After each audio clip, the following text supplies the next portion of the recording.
Mitra bisnis RUU Rancangan Khusus Jakarta kembali ramai, khususnya mengenai wakil presiden yang disebut-sebut akan memimpin wilayah aglomerasi Jakarta, Bekasi, Depok, Bogor, Tangerang, dan Cianjur. Namun menurut Menteri Dalam Negeri Tito Karnavian, Wapres tidak akan mengambil kewenangan pemerintah daerah, hanya mengkoordinasikan Pemda di wilayah aglomerasi itu. Dan untuk membicarakannya lebih lanjut, saat ini kami telah tersambung dengan pengamat kebijakan publik, Lisman Manurung dalam Topic of the Day, Pas FM. Baik, Pak Lisman, bagaimana komentarnya mengenai rencana Wapres mengkoordinasikan kepala daerah aglomerasi ini, Pak? Emang konsep aglomerasi Jakarta, Bekasi, Depok, Bogor, Tangerang, dan Cianjur ini lagi bergulir ya, dan menjadi perhatian presiden dan wakil presiden terpilih ya. Nah ini saya kira ya, hal yang wajar saja karena selaku pemangku amanah rakyat, mereka tentu merencanakan program-program dan juga ingin melaksanakannya ya. Nanti tentu proses legalnya tentu akan diatur dalam peraturan presiden atau undang-undang ya.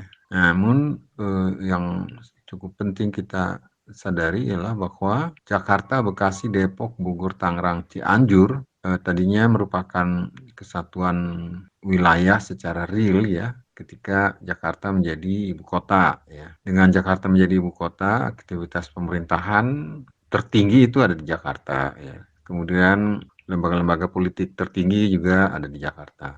Dan yang tidak kalah pentingnya, tanpa terkait secara langsung dari sejak lama Jakarta sudah merupakan satu bandar ya, kota bandar ya, yang baik sebelum kemerdekaan bahkan juga sebelum penjajahan Belanda dia sudah bertumbuh menjadi pusat pemukiman dan pusat industri pada waktunya masing-masing kan gitu ya. Nah, tentu pertanyaannya adalah kenapa ini harus dibuat sedemikian rupa supaya diperhatikan secara khusus ya.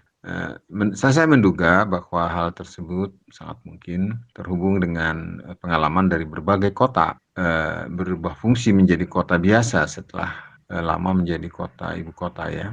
Dan sangat mungkin ada kemungkinan kalau dia dibiarkan apa adanya, banyak hal yang tidak sesuai dengan harapan ya. Ketika IKN dipindahkan atau pusat aktivitas pemerintahan dipindahkan ke IKN yang baru, apa yang terjadi ya, dampaknya seperti apa, anggaran yang menurun, perhatian yang menurun dan seterusnya. Nah, oleh karena itu saya kira dari sisi kepentingan rakyat banyak ya, dari sisi kepentingan rakyat banyak, terutama mereka yang bisa terdampak dari menurunnya aktivitas perekonomian di Jakarta dan seterusnya semacam itu. Dan itu yang terdampak itu kan biasanya kaum rentan ya, yang pekerja pekerja yang informal, sektor informal ya, UMKM dan seterusnya, sangat mungkin mengalami beban baru. Tadinya perputaran keuangan seluruh Indonesia itu terpusat di Jakarta. Nah sekarang tentu kita tidak tahu akan seperti apa, apakah akan menjadi terdesentralisasi ke berbagai tempat ataupun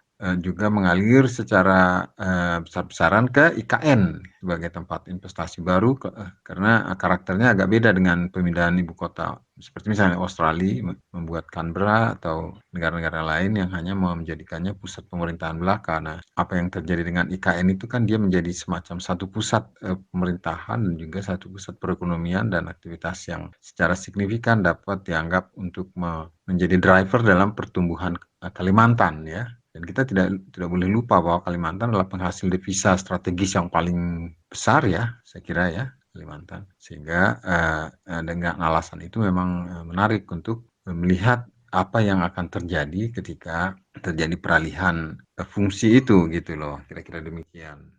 Demikian pengamat kebijakan publik, Lisman Manurung dalam Topic of the Day, Pas FM. Saya, Ari Yudhistira.